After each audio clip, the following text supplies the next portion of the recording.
آج کی یہ محفل آزادی کے جشن کے موقع پر 15 اگست کے آج اس رات میں منعقد ہے، اور مجھ سے پیشتر آپ نے برادر ذی وقار حضرت مولانا حافظ غفران اشرفی صاحب سے مالیگاؤں کے مجاہدین اور شہیدوں کی تاریخ کو سماعت کیا۔ یہ بات اچھی طرح ذہن میں رکھیں کہ دنیا میں کوئی بھی قوم اپنے ماضی کو چھوڑ کر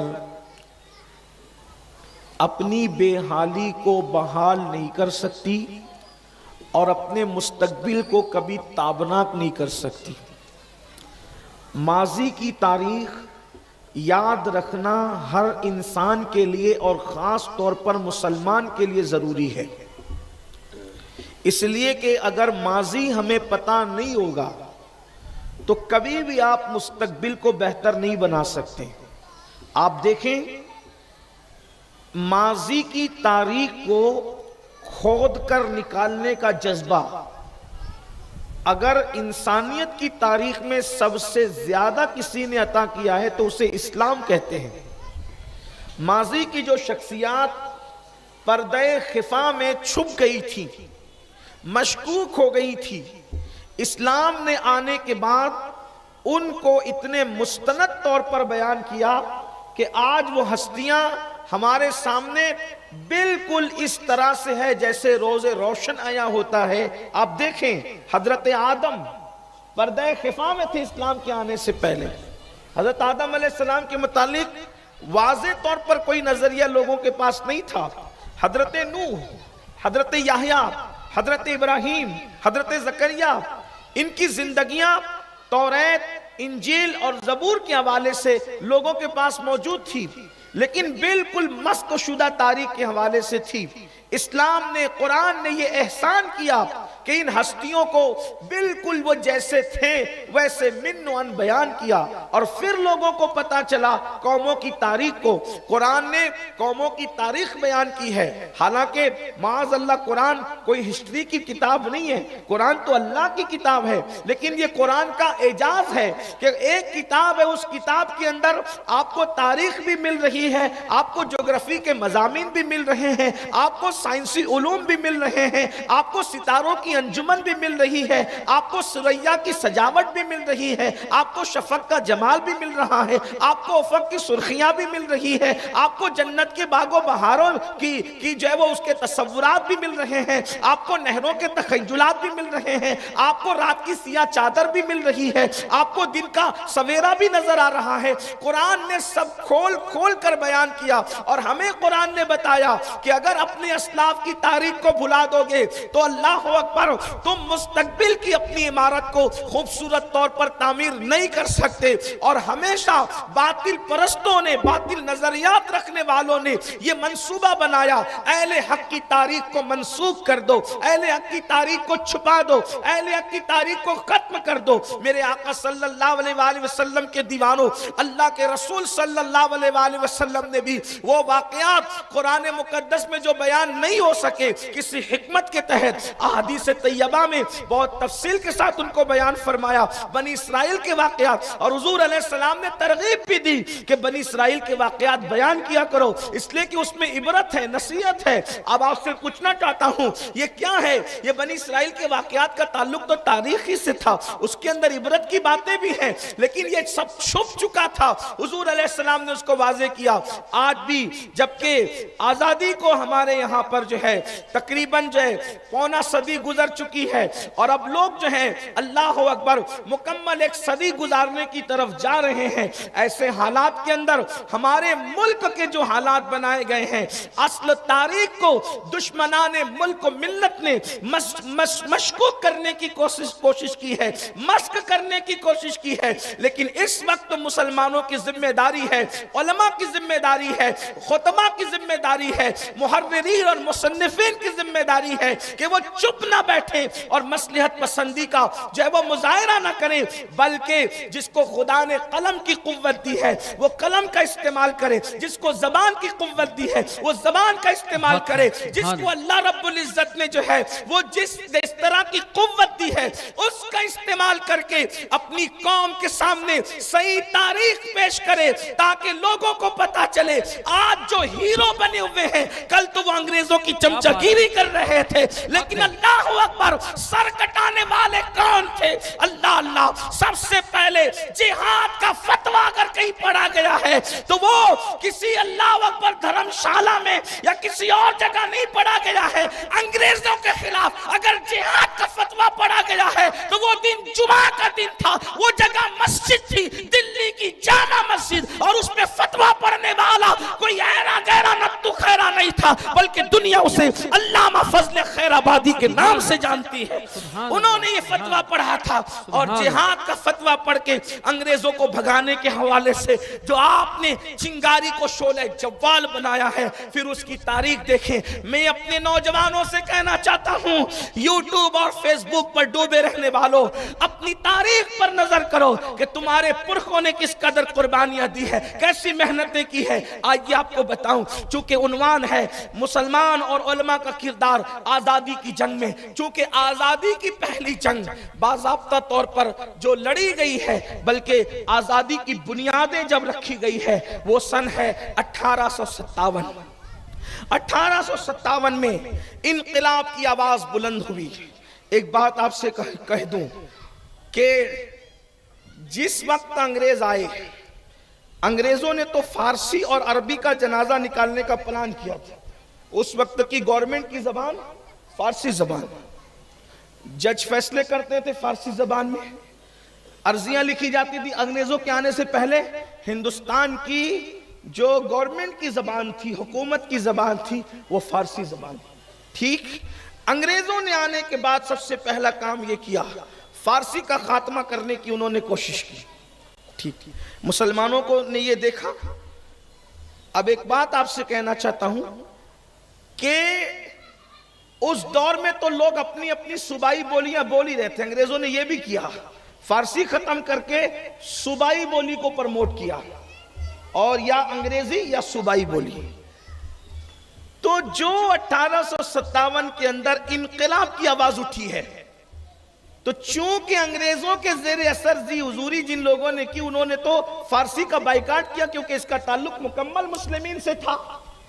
ایک پہچان تھی گویا کہ مسلمانوں کی، 700 سال سے حکومتیں مسلمانوں کی تھی، اقتدار مسلمانوں کا تھا، عدالتیں مسلمانوں کی تھی، تخت مسلمانوں کا تھا، تاج مسلمانوں کا تھا، یہ جو سجایا ہندوستان کو مسلمانوں نے ہے، بالکل یہ بولتی ہوئی تصویر ہے، اس میں کوئی جھوٹ نہیں، کوئی دو رائے نہیں۔ مسلمانوں، میں اپنے جوانوں سے کہتا ہوں، ہم لوگ نفرتوں کی بولی نہیں بولتے، لیکن ایک بات آپ سے کہتا ہوں، سر جھکا کر کے جو ہے وہ شرمندہ رہ کر جینے کی ضرورت نہیں ہے، بلکہ فخر سے سر اونچا کر کے جیو کہ تمہارے پرخوں نے ملک کو لوٹا نہیں ہے، ملک سے لیا نہیں ہے، بلکہ ملک کو دیا ہے، اور ملک کو جو دیا ہے اس کی بہترین جو ہے وہ اگر کوئی صورت ہے تو عمارتیں دیکھ لو۔ اس ملک میں آسمان سے جو مینار اونچے اونچے باتیں کرتے نظر آ رہے ہیں وہ ہمارے پرخوں کے بنائے ہوئے ہیں، قطب مینار سے لے کر کے تاج محل تک، تاج محل سے لے کر لال قلعے تک، لال قلعے سے لے کر بھلبھلیا تک، یہ سب کس کی دین ہے؟ ہماری دین ہے، ہم نے سجایا، ہم نے سنوارا، لوگوں نے لوٹا ہے، لوٹنے والے اور تھے، ورنہ ہم لوگوں کو چیلنج کر کے کہتے ہیں کہ بتاؤ کہ تم نے کیا دیا ہے ملک کو؟ ملک کو ہم نے دیا ہے۔ لال قلعے کی سرخی سے اگر ہندوستان کی مانگ میں کسی نے سندور بھرا ہے تو وہ کون ہے؟ یہ مسلمان ہی تو ہے۔ اور اللہ اکبر، تاج محل کے سفید لباس کی ساڑی، اللہ اللہ، اگر کسی کے زیب تن کی گئی ہے، کسی کے ہاتھوں ہندوستان کو زیب تن کی گئی ہے تو وہ مسلمانوں کے علاوہ اور کون ہو سکتا ہے؟ اس لیے کہ ہمارا اپنا ذوق ذوق ہے، ہم جہاں گئے ہم نے لیا نہیں، ہم نے دیا ہے، اس لیے کہ ہمارے یہاں اپنا ذوق ہے، اپنا انداز ہے۔ اللہ اکبر۔ تو عرض یہ کر رہا تھا، لوگ فارسی زبان کو مٹانے کے چکر میں تھے۔ 1857 میں جب انقلاب کی آواز بلند ہوئی پہلی مرتبہ، جس کو انگریز غدر اور دھوکہ کہتا ہے، اگر یہ نعرہ کسی اور قوم کا ہوتا تو نعرے کا مطلب ان کی اپنی زبان میں ہوتا، اگر کرناٹک والے لگاتے تو کنڑا میں کوئی بات ہوتی نا اس طرح کی، اسی طرح ہندی میں کوئی کرتا تو کوئی اس کا معنی، لیکن یہ انقلاب پر توجہ کریں۔ انقلاب کہنے والا بھی کوئی نہ کوئی مسلمان تھا، تبھی تو اس نے انقلاب کہا ہے۔ اور دنیا آج تک انقلاب کا بدل تو کیا، لوگ نیم البدل کی بات کرتے ہیں، انقلاب کا ہم معنی بدل بھی تلاش نہ کر سکی۔ جو لوگ اردو مٹانے کی بات کرتے ہیں وہ بھی جب نعرہ لگاتے ہیں تو انقلاب ہی کا نعرہ لگاتے ہیں۔ یہ اردو کا احسان ہے، اردو کا احسان ہے لوگوں پر۔ تو میں یہ عرض کر رہا تھا کہ حکومت 700 سال تک کے آپ کے پرکھوں نے کی۔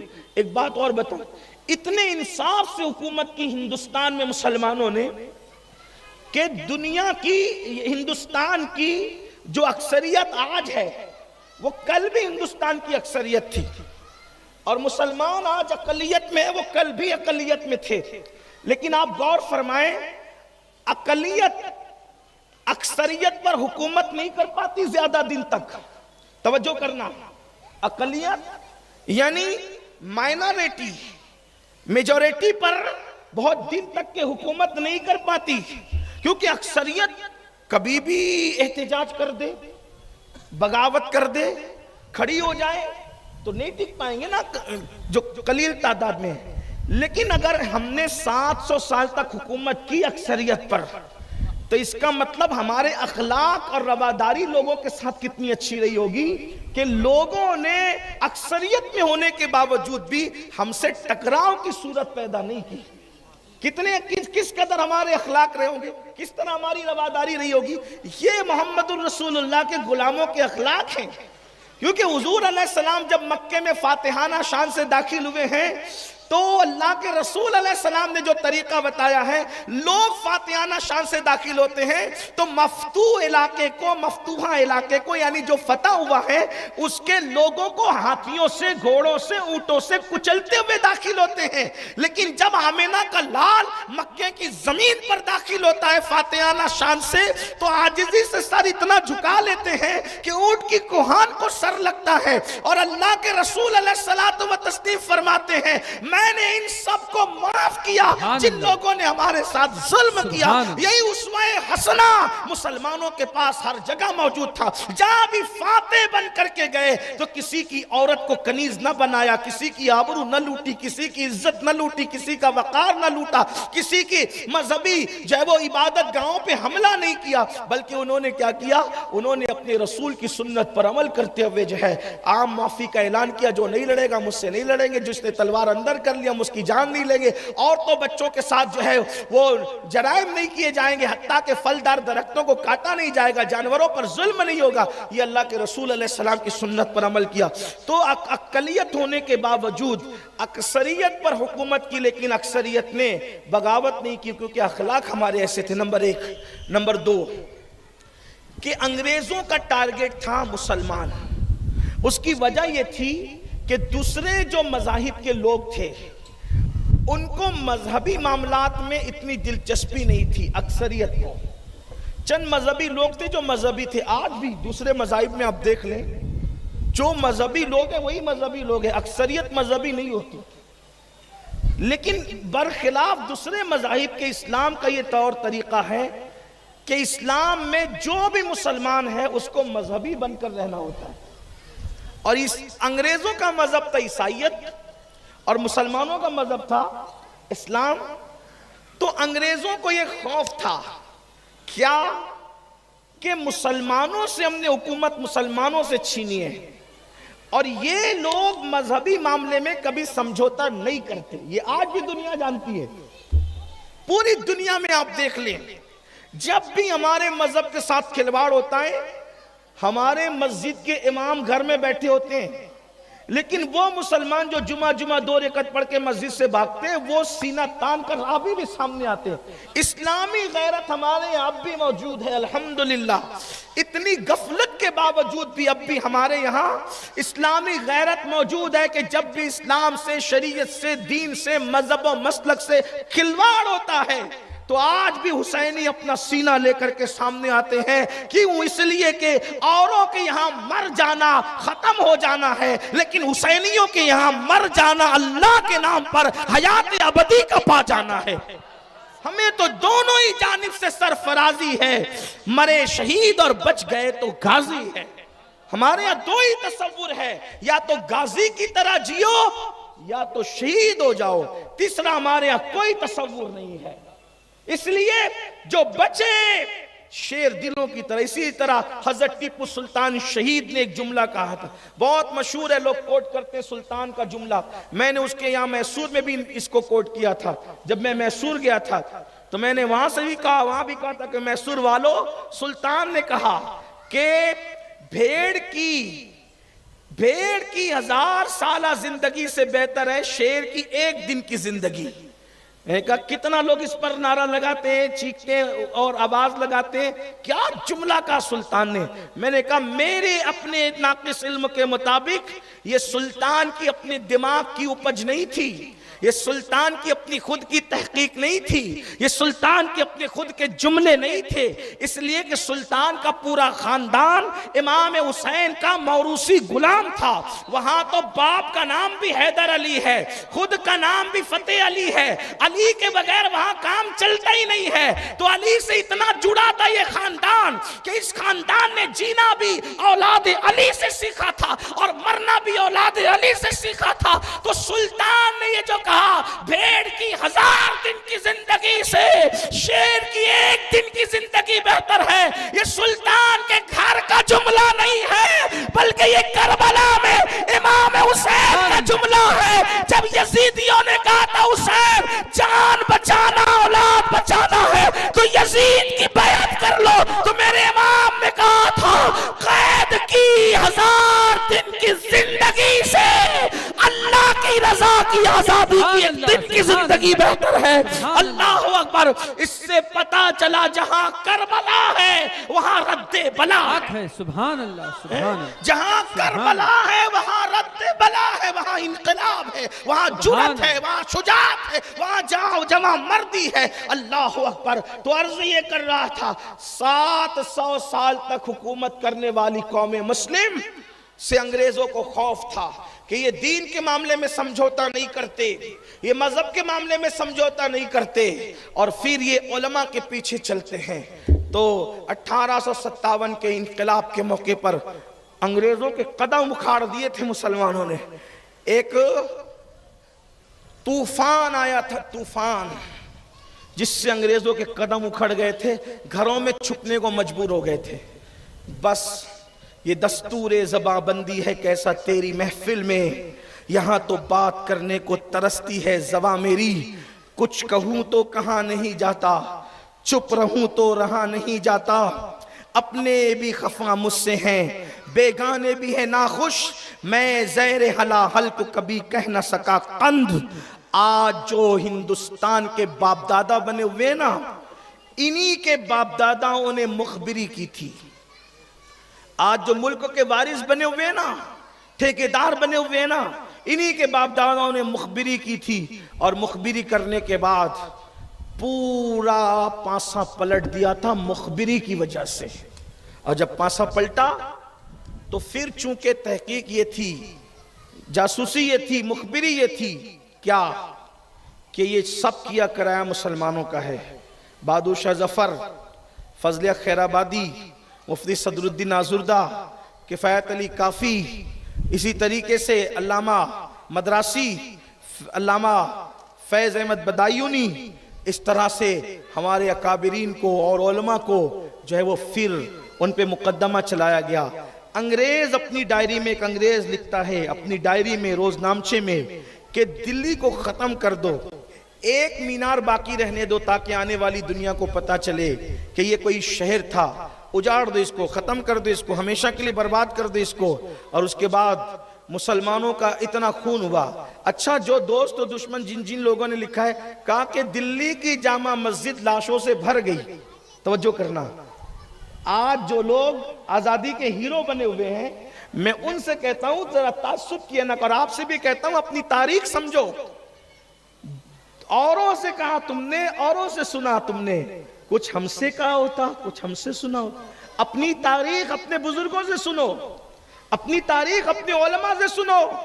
لکھنے والا لکھ رہا ہے کہ دلی کی جامع مسجد لاشوں سے بھر گئی. تو مسجد جن کی لاشوں سے بھری تھی تو مسجد میں آتے کون ہیں؟ مسجد میں کون آتے؟ عیسائی آتے مسجد میں, یہودی آتے, کون آتے مسجد میں؟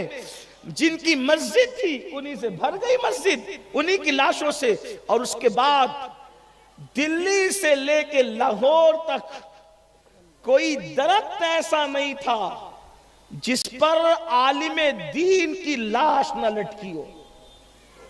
لاکھوں علماء شہید کیے, لاکھوں علماء. اور وہ بھی علماء جو تھے وہ اس دور کے علماء. کیسے علماء, کیسے علماء؟ کوئی شاہ عبدالعزیز کا شاگرد ہے, کوئی شاہ ولی اللہ کا شاگرد ہے, کوئی فضل خیر آبادی کا شاگرد ہے. اندازہ فرمائے ایسے بڑے بڑے جید علماء کرام, ان کو پھانسی پہ لٹکایا گیا. اور اس کے بعد مسلمانوں کو چونکہ ٹارگٹ کیا تھا کہ یہی ہمارے خلاف, کیونکہ یہ زندہ قوم ہے. دیکھو آج بھی آپ دنیا کی پوری دنیا دیکھ لیں, میں کسی ایک ملک کی بات نہیں کر رہا, پوری دنیا دیکھ لیں, ہر جگہ مسلمان نشانے پر کیوں ہیں؟ سب کے ساتھ یہ بیٹھ جاتے ہیں, پوری دنیا کی بات کر رہا ہوں, سب کے ساتھ کھاتے ہیں, سب کے ساتھ منہ میں منہ ڈالتے ہیں. مسلمان کیوں آنکھ میں کھٹکتا ہے؟ کیونکہ لوگوں کو زندہ قوم سے تکلیف ہے, لوگوں کو خوف ہے تو زندہ قوم سے. اور دنیا میں مسلمان ہی زندہ قوم ہے کیونکہ اس کے پاس زندہ کتاب موجود ہے قرآن کی شکل میں, اس کے پاس زندہ رسول موجود ہے محمد الرسول اللہ کی شکل میں. ایک بات آپ سے کہوں, جب کوئی یہ کہتا ہے نا کہ مسلمانوں کے پاس کوئی قائد نہیں ہے, کوئی رہنما نہیں ہے, مسلمانوں کے پاس, تو مجھے غصہ آتا ہے. میں کہتا ہوں محمد الرسول اللہ کی موجودگی بھی اب تمہیں کس قائد کی تلاش ہے؟ ارے رسول اللہ سے بڑا قائد کون ہے؟ ہوا قدوتنا, ہوا قائدنا. وہ تو ہمارا قائد بھی ہے, وہ ہمارا قدوہ بھی ہے. بس بات اتنی ہے کہ ان کو فالو کرنا شروع کر دو. انقلاب کی تم زندہ صبح دیکھو گے, اپنی زندگی کے اندر دیکھو گے. حضور قائد ہے, حضور سے بڑھ کر کے قائد کون ہے؟ اور جتنے قائدین بعد میں ہے وہ سب حضور کے نائب ہیں. اصل قائد حضور کی ذات اور صرف حضور کی ذات ہے. حضور صرف ہمارے قائد نہیں, وہ نبیوں کے بھی قائد ہیں, وہ انبیاء کے بھی قائد ہیں, وہ صحابہ کے بھی قائد ہیں, وہ تمام اولین اور آخرین کے قائد ہیں. اور وہ صرف زمین کے اوپر نہیں, زمین کے اندر بھی قائد ہے, میدان محشر میں بھی قائد. سبحان اللہ, سبحان اللہ. ان کی قیادت مطلقہ ہے, ان کی قیادت و سیادت ہمیشہ کی ہے, اس کو کبھی ختم نہیں ہونا ہے. اس کی رضا قیامت تک پھیلی ہوئی ہے, اس کی رضا جنت تک پھیلی ہوئی ہے. تو عرض یہ کر رہا تھا, مسلمان زندہ قوم ہے. پوری دنیا کو دیکھ لے, سب لرزہ بر اندام ہے. اسرائیل سے لے کر کے فلاں فلاں فلاں فلاں سارے دماغ والے, کیوں؟ یہ زندہ قوم ہے, یہ سمجھوتا نہیں کرتی, یہ مذہب و مسلک کے نام پر مرنا جانتی ہے اور مرنا بھی جانتی ہے, اور پھر موت کے گھاٹ اتارنا بھی جانتی ہے. اس قوم سے دنیا یوں ہی لرزہ بر اندام نہیں ہے. تو انگریزوں کو خوف تھا, خطرہ تھا کہ یہ پلٹیں گے. تو پھر انہوں نے کیا کیا؟ تو کہا ان کے جو اصل قائدین ہیں ان کو قتل کرو. علماء کو قتل کیا. اللہ فضل, بار بار آپ سن چکے, اللہ فضل خیر آبادی کو انڈمان بھیجا گیا, کالا پانی کی سزا. حضرت بہادر شاہ ظفر, اسی طریقے سے اور بھی علماء کو کسی کو پھانسیاں دی گئی. اور پھر جو دوسرے علماء اور مسلمان تھے جو بچ گئے تھے, کیونکہ اور لوگ تو کچھ مخبری کر رہے تھے, ایک نمبر دو, یا تو وہ حامل آ رہے تھے. ان کو یہ تھا کہ پہلے کسی کی حکومت تھی, ابھی کسی کی, نہ پہلے ہماری تھی نہ ابھی ہماری ہے. تو اس لیے وہ کمپرمائز کرنے کے لیے تیار تھے اور کر چکے تھے, وہ کر چکے تھے. اس لیے کہ بزدل قوموں کو پیٹ بھر روٹی اور تن کو کپڑا چاہیے, اس سے بڑھ کر ان کو کیا ہے. لیکن وہ قوم جو وارث کربلا و نجف ہو, وہ قوم جو بدر و احد کی تاریخ رکھتی ہو, وہ جو قوم جو خندق و خیبر کا مزاج رکھتی ہو, اس قوم پر حکومت کرنا اتنا آسان نہیں تھا. تو انگریزوں نے ٹارگٹ کیا مسلمانوں کو، اور جب ٹارگٹ کیا تو پھر مسلمانوں کو جو انہوں نے سزا دی ہے، مخبروں کے کہنے پہ چن چن کر کس طرح کی سزا، اللہ اکبر، توپوں پر رکھ کر کے بھوندا گیا، توپوں پر۔ یہ ملک آزاد جو ہوا یوں ہی نہیں ہوا۔ میں اینڈ پر کچھ باتیں درد دل کے طور پہ کہنا چاہتا ہوں، لیکن بات کو میں وقت پہ سمیٹتے ہوئے کہ توپوں پر رکھ کر کے تمہارے پرکھوں کو، کلمہ پڑھنے والوں کو بھوندا گیا، گولیوں سے بھوندا گیا، پھانسیاں دی گئی، اور اتنی دردناک سزائیں دی گئی ان کو، اللہ اکبر، کہ انگریز چاہتا تھا کہ مسلمانوں کو سزا دی جائے، جسمانی بھی اور روحانی بھی، ان کے ایمان کو چیلنج کیا جائے، ان کے مذہب کو چیلنج کیا جائے۔ بڑے بڑے کمرے ہوتے تھے، ان کمروں میں سور ذبح کیا جاتا تھا، ان کمروں میں سور ذبح کیا جاتا تھا۔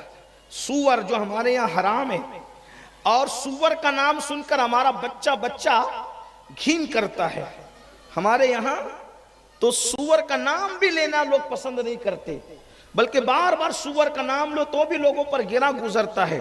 لیکن سور ذبح کر کے پورے کمرے کو لیپ دیا جاتا تھا۔ لیپنا سمجھتے ہیں نا، میں اپنے مالیگاؤں کی بھاشا میں گفتگو کروں، لیپ دیا جاتا تھا، پوت دیا جاتا تھا پورے کمرے کو، اور لیپنے پوتنے کے بعد جنہوں نے 1857 کے انقلاب میں حصہ لیا تھا، علماء کا ساتھ دیا تھا، ملک کی آزادی کے حوالے سے انقلاب کا نعرہ بلند کیا تھا، انگریزوں کے قدم کے حوالے سے ان کے چھکے چھڑا دیے تھے، ان کو دونوں طرف کے ہاتھ پیچھے باندھ دیے جاتے، اور ہاتھ باندھ کر کہا جاتا اس کو چاٹو، زبان سے چاٹو۔ وہ مسلمان تھے۔ ایک بات آپ سے کہتا ہوں، اگر یہ کوئی اور ہوتا تو ظاہر سی بات ہے اس کے لیے سور کیا مسئلہ تھا، سور تو اس کے لیے کوئی میٹر ہی نہیں تھا، لیکن مسلمان کے لیے سور حرام ہے، تو زبان سے وہ کمرے چٹوائے جاتے، لیکن مسلمان نہیں چاٹتے، تو پھر مارا جاتا، پیٹا جاتا، ننگا کیا جاتا، اللہ اکبر، سطر پر سزائیں دی جاتی، سطر پر آگ کی سزائیں دی جاتی، ناخن کھینچے جاتے، آنکھوں میں آگ کی سلاخیں پھیری جاتی، اور پھر بھی ڈٹے رہتے، اس لیے کہ یہ قوم بلالی جذبہ رکھنے والی قوم تھی۔ تو پھر کیا ہوتا؟ اللہ اکبر، سور کی کھال میں ان کو لپیٹ دیا جاتا، اور سور کی کھال میں لپیٹ کر جلایا جاتا۔ یہ تک سزائیں دی گئی تمہارے پرکھوں کو، پھر بھی ہم سے یہ گلہ ہے کہ وفادار نہیں، پھر بھی ہم سے یہ گلہ ہے کہ وفادار نہیں۔ ہزاروں لاکھوں ماؤں کی گود اجڑی ہے گود زینب کی طرح، لاکھوں ماؤں کے معصوم شہید ہوئے ہیں شیر بانو اور رباب کی گود کی طرح، لاکھوں عورتوں کا سہاگ گجڑا ہے، تب جا کر کے ملک ہندوستان آزاد ہوا۔ 1857 کی قربانی کے بعد سے لگاتار قربانی در قربانی دی گئی۔ انگریزوں نے مسلمان علماء کی جاگیریں ضبط کی، جائیداد ضبط کی، گھر کا بے گھر کیا، کتب خانے تک چھین لیے۔ وہ لوگ جن کی زندگی بڑی شاہانہ گزرتی تھی، ان کو روٹی کے ٹکڑوں کو محتاج کیا۔ مسلمانوں نے یہ سب برداشت کیا ملک کی آزادی، کیونکہ مسلمان علماء یہ سوچ رہے تھے اگر ہم نے انگریزوں کا تسلط کو گوارا کر لیا، وہ اسکولوں کے ذریعے سے عیسائیت پھیلا رہے ہیں، بے دینی پھیلا رہے ہیں، پردے کا خاتمہ کرنا چاہتے ہیں، اسلامی سوچ و فکر کا خاتمہ کرنا چاہتے ہیں۔ علماء نے کہا ملک تو گیا ہاتھ سے، مذہب بھی خطرے میں ہے، اس لیے علماء اٹھے تھے، اور انگریزوں کا اصل ٹارگٹ اور ہدف جو تھا وہ علماء تھے اور مسلمان تھے، اس لیے آپ دیکھیں انہوں نے سزائیں دی، بلکہ بنگال میں مسلمانوں کی جاگیریں ضبط کر کے جو مسلمانوں کے علاوہ قومیں تھی ان کے ہاتھوں سستے میں فروخت کیا۔ آپ دیکھیں تاریخ پڑھیں، تاریخ میں سب موجود ہے، لیکن پھر کہتا ہوں حقائق چھپائے جاتے ہیں، حقیقتیں چھپائی۔ ہمیں ضرورت ہے کہ 15 اگست کے 1-2 جلسوں پر بات ختم نہ کریں، بلکہ ایک ایک چیز کو تفصیل سے لیں، اور اپنے علماء کی، اپنی قوم کی، ابھی مولانا بیان کر رہے تھے کہ 121 لوگ اسی ایک شہر کی بات، چھوٹا سا شہر تھا، مٹھی بھر شہر، چھوٹا سا شہر، چند گلیوں کا شہر، جس میں 121 تھے اور باقی 4-5 دوسرے تھے۔ اس سے آپ پرسنٹیج کا اندازہ لگائیں نا کہ کتنے لوگ اٹھے تھے۔ یہ ہماری قوم اس لیے ملک کے لیے مر مٹنے کا جذبہ رکھتی ہے کہ ہمارے رسول نے محبت ملک کا درس دیا ہے، ملک کی محبت کا درس۔ ہمارے آقا علیہ السلام ہے جب وطن کی طرف پلٹتے تھے تو اونٹ کی اور سواری کی نکیل چھوڑ دیتے تھے تاکہ تیز دوڑاتے ہوئے جو ہے اپنے وطن کی طرف لے جائیں۔ اللہ کے رسول علیہ السلام جب مدینہ منورہ کو اپنا وطن بنایا تو دعا کرتے تھے، اے اللہ جتنی محبت مکے کی تھی اس سے زیادہ مدینے میں کی محبت دے، اے اللہ جتنا برکت مکے میں تھی اس سے ڈبل برکت مدینہ منورہ میں عطا فرما۔ اللہ یہ جو وباؤں کا اور بلاؤں کا شہر کہلاتا ہے یثرب کے حوالے سے اس کو تابہ طیبہ طوبہ شہر شفا کر دے۔ اور اتنی محبت کی پھر مدینہ منورہ سے اور وطن کی محبت لوگوں کے سامنے عملی طور پہ پیش کی کہ جب تبوک سے واپسی کے موقع پہ، کیونکہ تبوک میں بہت دن لگ گئے تھے، اللہ کے رسول علیہ السلام کو تبوک میں بہت دن لگ گئے تھے، جب اللہ کے رسول تبوک سے واپس لوٹے تو مدینہ منورہ کی طرف سے ہوا آ رہی تھی۔ توجہ کرنا، بڑی خوبصورت بات یاد آ گئی، روایت یاد آ گئی۔ تبوک سے واپس لوٹتے مدینہ شریف کی طرف سے بڑی خوبصورت ہوا آ رہی تھی، اور اس ہوا میں چونکہ گھوڑے دوڑ رہے تھے اور جب کھچر دوڑ رہے تھے اور اونٹنیاں دوڑ رہی تھی تو ان سے گرد و غبار اڑ اڑ کر کے پورا قافلہ جو ہے اس گرد و غبار کے اندر چھپ گیا تھا۔ تو صحابہ نے دیکھا کہ مدینہ منورہ کے گرد و غبار اونٹوں کے پیروں سے لگتے ہیں، گھوڑوں کے پیروں سے لگتے ہیں، کھچروں کے پیروں سے لگتے ہیں، اور ہوا بھی ساتھ ساتھ چل رہی ہے۔ تو سب لوگوں نے اپنے امامے کے شملے کو ڈانٹے کی طرح چہرے پہ باندھنا شروع کیا تاکہ اس غبار سے اپنا چہرہ بچائیں۔ حضور نے شملہ پیچھے کر کے کہا مدینے کے غبار میں بھی شفا ہے۔ تو جب حضور علیہ السلام نے چہرے سے جب امامے کا شملہ ہٹایا تو پھر سب لوگوں نے کہا جس غبار میں شفا ہو پھر اس سے پردہ کیسا، اس سے حجاب کیسا، اس سے کپڑا کیسا۔ اور لوگوں نے مدینہ منورہ کے غبار کو خوشی خوشی اپنے چہرے پہ لیا، اپنے بدن پہ لیا۔ اس سے وطن کی محبت حضور علیہ السلام نے پیش فرمائی۔ جب تک مکے میں رہے حضور علیہ السلام نے زندگی کی سب سے پہلی لڑائی جس جنگ میں حصہ لیا وہ جنگ تھی مکہ المکرمہ کے دفاع کی جنگ۔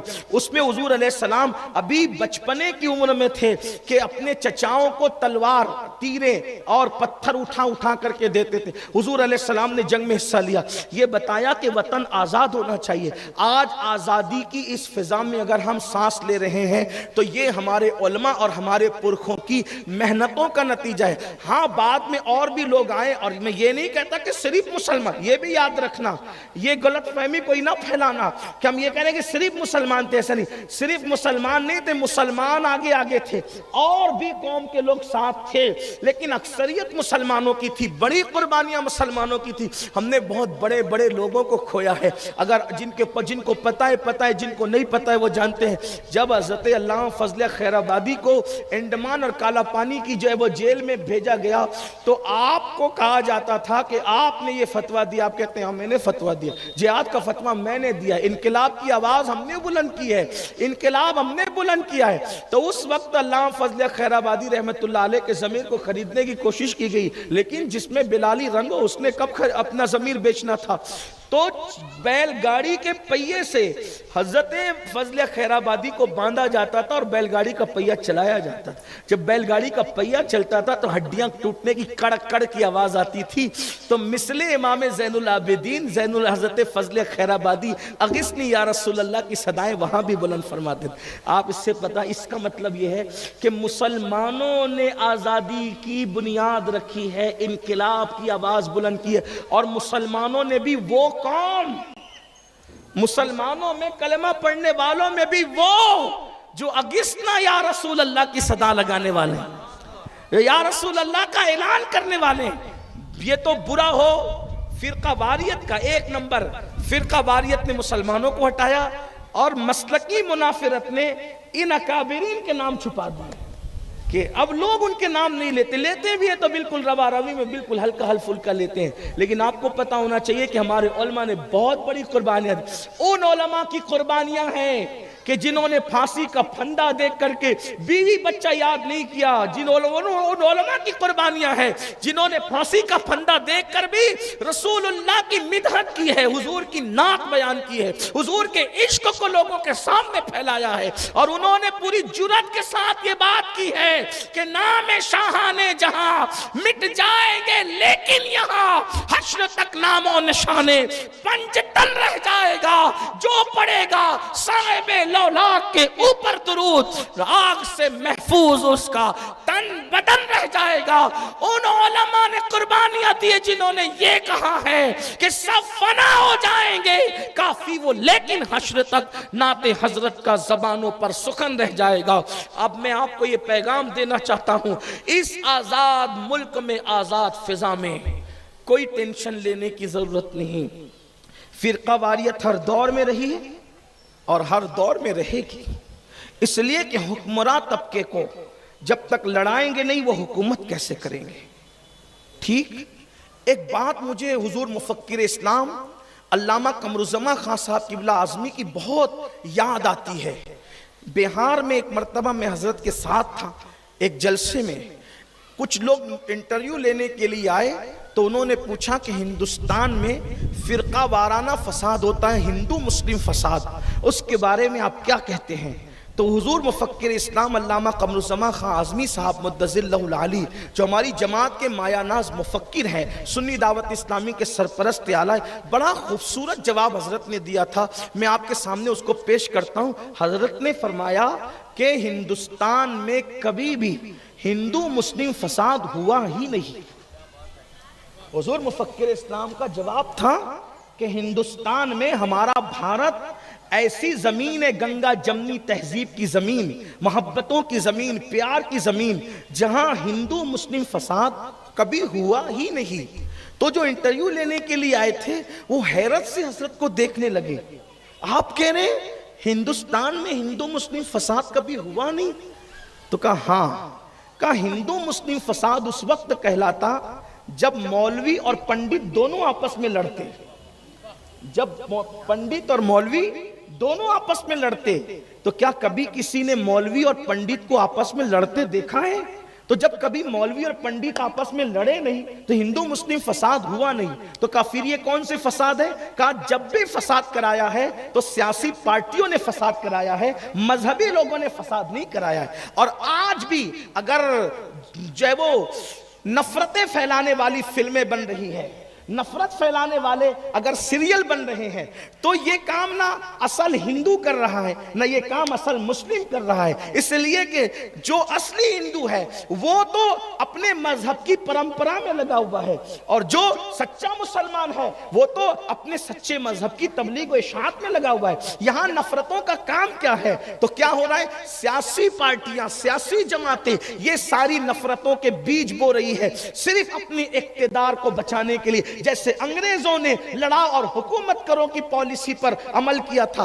آج بالکل انگریزوں سے نفرت کی بات کی جاتی ہے، کام تو انگریزوں کا کیا جا رہا ہے، نفرتیں تو انگریزوں کے طور پہ بانٹی جا رہی ہے۔ تو لیکن آپ کو اور پورے ملک کو، پوری ملت کو یہ پیغام دیا جاتا ہے، اس ملک میں نفرت کا جواب نفرتوں سے نہ دیا جائے۔ سرکار محبوب الہی نے فرمایا کہ کانٹوں کے مقابلے میں کانٹے نہ بچھاؤ ورنہ پوری دنیا کانٹوں سے بھر جائے گی۔ کانٹے بچھا کر سکون نہیں ملتا، کانٹے اٹھا کر کے سکون ملتا ہے۔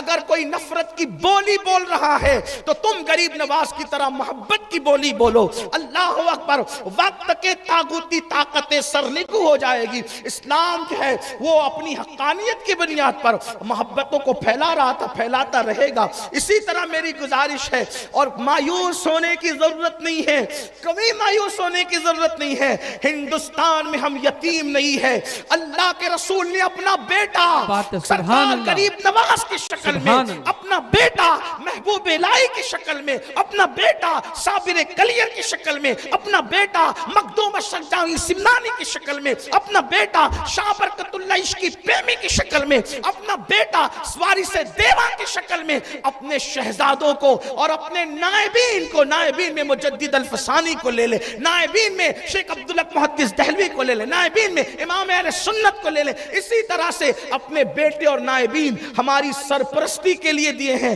ہم جو ہے وہ کبھی بھی یتیم نہیں ہیں، بس ہمیں کرنا اتنا ہے کہ اس نفرت کے ماحول میں محبت اور اخلاق کا مظاہرہ کرو۔ نمبر 1۔ نمبر 2، یہ جو گٹکا، تمباکو، سگریٹ، شراب، شباب، زنا، شادی کی فضول خرچیاں، یہ سب کرتے ہو، اس پہ کنٹرول کر کے اپنی دولت کو تعلیم کے نام پہ خرچ کرو، اپنے بچوں کو پڑھاؤ لکھاؤ، آگے بڑھاؤ، اتنی کوالٹی اپنے بچوں میں پیدا کرو، اتنی اپنے بچوں میں صلاحیت پیدا کرو کہ ہمارے بچے ہر قوم کی ضرورت بن جائے، ہر ایک کی ضرورت بن جائے، اور لوگوں کو اپنے سوا کوئی بھی معامن نصیب نہ ہو، مجبور ہو کر ہی صحیح لوگ ہمیں قبول کرنے کے لیے جو ہے وہ تیار ہو جائیں۔ اتنی اپنے اندر صلاحیت اور کوالٹی پیدا کرو، اپنے بچوں کو 9ویں سے 10ویں سے 11ویں 12ویں سے جو ہے وہ ہٹانے کی نکالنے کی ضرورت نہیں۔ لوگ کہتے ہیں مولانا جو ہے وہ بہت تعلیم مہنگی ہے، میں نے کہا بالکل جانتا ہوں مہنگی ہے، لیکن تعلیم مہنگی ہے تو موبائل بھی تو مہنگا ہے۔ آپ تعلیم مہنگی کے چکر میں اسکول سے واپس آ جاتے ہو، موبائل کے شو روم سے واپس کیوں نہیں آتے؟ آپ تعلیم مہنگی کہہ کر کتابوں کی دکان سے واپس آتے ہو، کپڑوں کے شو روم سے کیوں واپس نہیں آتے؟ تعلیم بھی مہنگی ہے، کپڑے بھی مہنگے، مہنگے کپڑے تو پہن رہے ہو، مہنگی تعلیم کے معاملے میں کیا مجھے پتا ہے یہ مچھلی بازار ہے، لیکن اتنا برا تو نہیں ہے نا میرا مچھلی بازار۔ ایک بار درود شریف پڑھے، درود شریف پڑھو بھائی، نبی آل نبی پہ درود شریف پڑھو۔ اللہ رب محمد صلی اللہ علیہ وسلم، نحن عباد محمد صلی اللہ علیہ وسلم، صلاۃ و سلام علیک یا جد الحسن والحسین۔ تو میں عرض یہ کر رہا تھا کہ آپ کہتے ہیں تعلیم مہنگی ہے، تو تعلیم مہنگی ہے تو موبائل بھی تو مہنگا ہے، تعلیم مہنگی تو کپڑے بھی تو مہنگے، جوتے بھی تو تعلیم مہنگی دیکھ کر کتابوں کی دکان سے واپس آتے ہو، شو روم سے واپس کیوں نہیں آتے؟ میری گزارش ہے، اگر آپ کی آمدنی اتنی نہیں ہے کہ آپ بچوں کو تعلیم دے سکتے ہیں، جوتے خریدنا چھوڑیں، کپڑے خریدنا چھوڑیں، فاقہ کرنا پڑے فاقہ کریں۔ دیکھیے ایک مشن، اگر آپ کو سر اٹھا کر جینا ہے، قوموں کے برابر کھڑے ہونا ہے، کچھ دن تک کہ ہمیں مشقت کرنا پڑے گا، کچھ دن تک ٹکراؤ کی صورتحال سے بچ کر ہمیں مکۃ المکرمہ کی اس مکی سنت پر عمل کرتے ہوئے صرف اور صرف کام کرنا پڑے گا، محنت کرنی پڑے گی، کوشش کرنی پڑے گی۔ ہر بچی کو پڑھاؤ، ہر بچے کو پڑھاؤ، اور اونچے گنبد اور اونچے مینار بنانے کی بجائے اونچے ادارے بناؤ، اچھے ادارے بناؤ، اچھی عمارتیں بنانے کی بجائے اچھے انسان بناؤ، تاکہ آپ کو پتہ ہے انگریزوں کا تسلط کب ہوا؟ 1765 کے آس پاس انگریزوں کا تسلط ہونا شروع ہو گیا، بلکہ ہو گیا، ٹھیک، لیکن اس کے باوجود بھی انگریزوں نے کورٹوں کے اندر بحیثیت جج جن کو رکھنا پسند کیا وہ سب کے سب مسلمان تھے۔ کیوں؟ مجبور تھے۔ اللہ فضل خیر آبادی کو خود انہوں نے طویل عرصے تک کے جج رکھا، کہیں اپنے بچوں کو ان کا شاگرد بنایا۔ یہ کوئی میں ہوائی فائرنگ نہیں کر رہا ہوں، آپ تاریخ اٹھا کے پڑھیں۔ کیوں؟ مجبوری تھی، صلاحیت تھی، کوالٹی تھی۔ اس کو اور آسان کر دوں، چلیں عبدالکلام کو ہی لے لیں، ہمارے صدر جمہوریہ عبدالکلام ہی کو لے لیتے ہیں۔ ساؤتھ کی زمین سے ان کا تعلق تھا۔ تعصب کے دور میں بھی صدر بنانے پہ لوگ مجبور ہوئے کہ نہیں، کہ عبدالکلام لوگوں کی ضرورت تھی۔ ہندوستان کو ایٹمی طاقت فراہم کرنے والا شخص کون ہے؟ یہی عبدالکلام جسے دنیا کہتے ہیں۔ آپ سے پوچھتا ہوں میرے بھائی، میرے عزیز، کہ ہم یہ جو شادیوں میں سگریٹ پر، گٹکے پر اور کپڑوں پر اور فضول خرچیوں میں، گاڑیوں پر یہ سب لگا رہے ہیں، یہ پیسہ بچوں پہ لگاؤ، ان کو پڑھاؤ۔ ایک ہمارے ماہرہ شریف کے پیران اعظام کی طرف سے یہ نعرہ آدھی روٹی کھائیں گے، بچوں کو پڑھائیں گے۔ آپ دیکھیں تعلیم پہ اہم فوکس کیجئے، اور پرائمری اسکولوں میں بلکہ گورنمنٹ کی اسکولوں میں، برا نہیں ماننا، میری بات کو غلط رنگ نہیں دینا، ابھی میں نے پچھلی کسی تقریر میں کہا تھا کہ بھائیو اپنے بچوں کو صرف B O M S doctor نہ بناؤ، آگے پڑھاؤ، تو B O M S doctor لوگ سب بیچارے ناراض ہو گئے تھے کہ ہماری ڈگری کو ہلکا کہا۔ میرے بھائی میں نے آپ کی ڈگری کو ہلکا نہیں کہا، میں یہ کہہ رہا ہوں کہ بی او ایم ایس پہ مت رکو، ایم ڈی کی طرف بڑھو، ایم بی بی ایس کی طرف بڑھو، ایسا نہیں، ڈاکٹر تو ڈاکٹر ہی ہوتا ہے، یعنی آگے کی طرف بڑھو، میں یہ کہنا چاہتا تھا۔ لیکن میری قوم کا حال خدا جانے کب سدھرے گا، سنتے کم ہے سونگتے زیادہ ہے۔ تو آپ سے یہی کہہ رہا ہوں، میں آپ سے یہ گزارش کر رہا ہوں کہ آپ حضرات اپنے بچوں کو پڑھائیں، محنت کریں، بھوکے رہیں، فاقہ کشی کریں۔ کلمہ پڑھنے والے نے دیا ہے، ایک کلمہ پڑھنے والے نے اتنی طاقت دی ہے ہمارے ملک ہندوستان کو، تو لوگوں کی ضرورت بنے، لوگوں کی ضرورت بنے۔ مرنے کے بعد بھی لوگ پھول پلانے پہ مجبور ہو گئے تھے، کیوں؟ اس لیے کہ وہ ضرورت تھا۔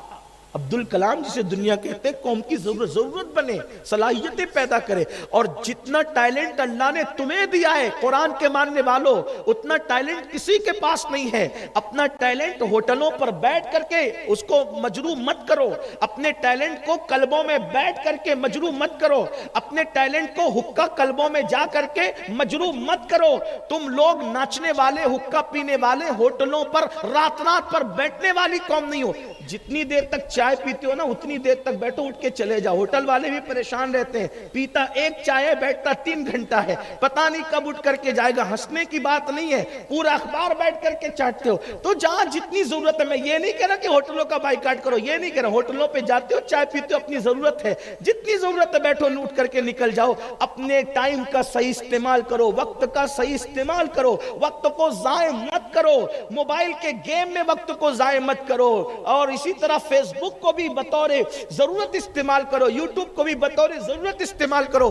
اپنے ٹائم کا صحیح استعمال کر کے پڑھو، لکھو اور مضبوط انسان بنو۔ یہ کس کے لیے؟ نوجوانوں کے لیے، طلبہ کے لیے، طالبات کے لیے۔ اور جو تاجر ہے ان سے بھی کہتا ہوں، وقت کا صحیح استعمال کر کے بہترین تاجر بنو، بہترین۔ ہمارے علماء سے ہم نے اپنے کانوں سے سنا ہے کہ انگریزوں کے تسلط سے پہلے، ہندوستان میں انگریزوں کی آمد سے پہلے، کلکتہ کے ایک ایک مسلمان تاجر کے پاس اتنی دولت ہوتی تھی کہ اتنی دولت برطانیہ کے شاہی خزانے میں بھی نہیں ہوتی تھی۔ اتنا مالدار تھا ہندوستان کا مسلمان۔ مسلمانوں، لوگ یوں ہی نہیں آئے تھے یہاں، سونے کی چڑیا یہ یوں ہی نہیں تھی۔ اللہ اکبر۔ اس لیے مالدار بنو، ایجوکیشن کی طرف محنت کرو۔ اگر آپ فیس بک پہ بیٹھے رہو گے تو کماؤ گے کب؟ یوٹیوب کا منہ پکڑ کے بیٹھو گے تو محنت کب کرو گے؟ اگر آپ جو ہے اللہ اکبر گیم کھیلتے رہو گے تو آپ کی دکانیں کیسے چلے گی؟ مجھے کسی میرے ایک عزیز نے بتایا کہ کسی عزیز نے میڈیکل کھولا، اچھی میڈیکل کھولا، اچھی چل رہی تھی، چند دن کے اندر بند ہو گئی۔ تو میں نے کہا بند ہونے کی وجہ یہ ہے کہ گیم کھیلتے بیٹھتا تھا، کوئی آتا تھا تو اتنا مصروف رہتا تھا کہ ادھر متوجہ ہی نہیں ہوتا تھا اس کی، اور اگر متوجہ ابھی جا، یہ حال تھا، دکان بند ہو گئی۔ مسلمانوں، یہ گیم نے تمہیں برباد کیا۔ تم گیم کھیلنے والی قوم نہیں ہو، تم لوگ جو ہے وہ گیم کھیلنے والی قوم، ناچنے والی قوم نہیں ہو، تم لوگ جو ہے وہ بہت اعلیٰ قوم ہو۔ اللہ نے تمہیں یا ایھا الذین آمنوا کا لقب عطا کیا ہے، لقد کرمنا بنی آدم کا تاج ہمارے سروں پہ رکھا ہے۔ اللہ نے خلیفۃ الارض کا اعلان کیا ہے تمہارے لیے۔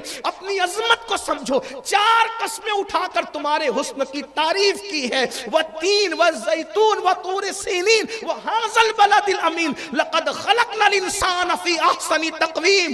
اور اللہ اکبر، تین کی قسم، زیتون کی قسم، طور سینا کی قسم، مکہ المکرمہ کی قسم، ہاں ہم نے انسان کو بہت خوبصورت پیدا کیا۔ لیکن انسان سدھرے گا نہیں، پاپ کرے گا، جرائم کرے گا، زنا کرے گا، چوری کرے گا، ڈاکی ڈالے گا، تو پھر کیا کہا؟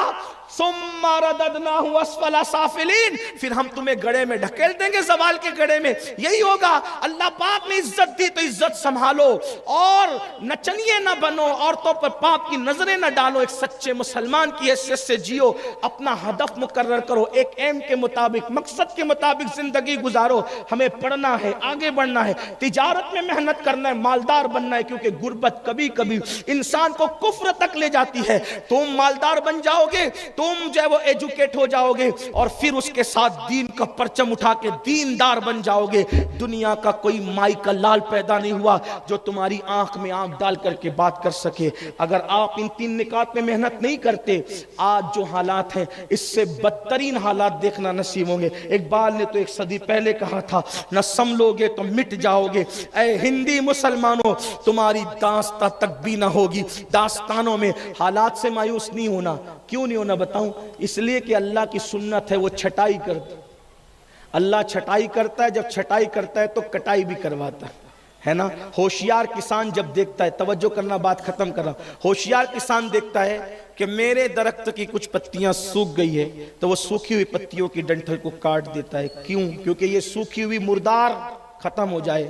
یہ کٹے گی تو کیا ہوگا؟ درخت بانجھ ہوگا.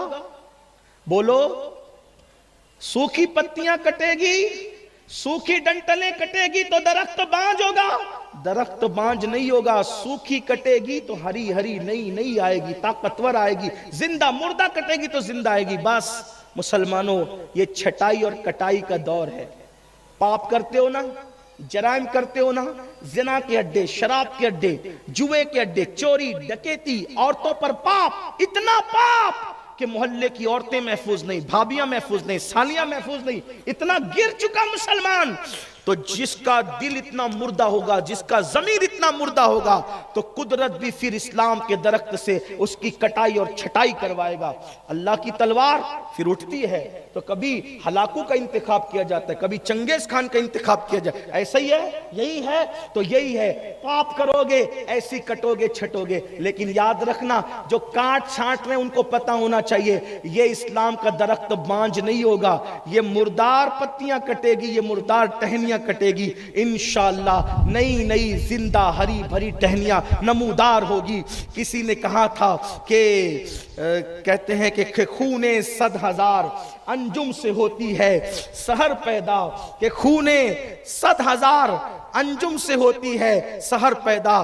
جب ہزاروں تاروں کا خون ہوتا ہے تب کوئی صبح نمودار ہوتی ہے. لیکن یہ نہیں کہہ رہا ہوں معاذ اللہ کہ جو کاٹ چھانٹ رہے ہیں ان کے ساتھ, واللہ نہیں, آپ سے کہتا ہوں توبہ کرو, استغفار کرو, اللہ کی بارگاہ میں پلٹو. دیکھ رہے ہو مالیگاؤں میں بارش رک گئی ہے, آیت کریمہ پڑھی جا رہی ہے, دعائیں ہو رہی ہے, بارش آ رہی ہے, نہیں آ رہی. کیوں؟ اس لیے کہ آیت کریمہ تو پڑھتے ہو, لیکن اپنے دل کا پاپ کب ختم کرتے ہو, اپنے دل کی گندگی کب ختم کرتے ہو. میں بڑی معذرت کے ساتھ, کوئی آیت کریمہ پڑھنے کی ضرورت نہیں ہے, کوئی دعا کرنے کی بھی ضرورت نہیں ہے. ایک بات سے اتنا کہہ دوں, اپنے دلوں کا پاپ دل سے ختم کر دو, انشاءاللہ آسمان کی طرف آنکھ اٹھا دیں گے تو باران رحمت کا نزول ہوگا. اس سے یہ نہیں کہہ رہا ہوں کہ جو آیت کریمہ پڑھتے وہ غلط کرتے, دعا کرنی, یہ سب چیزیں اپنی جگہ ہے. لیکن جب تک پاپ سے تعلق نہیں توڑو گے, جب تک جرائم سے تعلق نہیں توڑو گے, جب تک گناہوں سے رشتہ نہیں توڑو گے, اس وقت تک سنی نہیں جائے گی. مولا مشکل کشا کہا کرتے تھے, لوگ کہتے ہیں آپ کی ہر دعا قبول ہوتی ہے, تو آپ فرماتے ہیں میرا حال یہی ہے,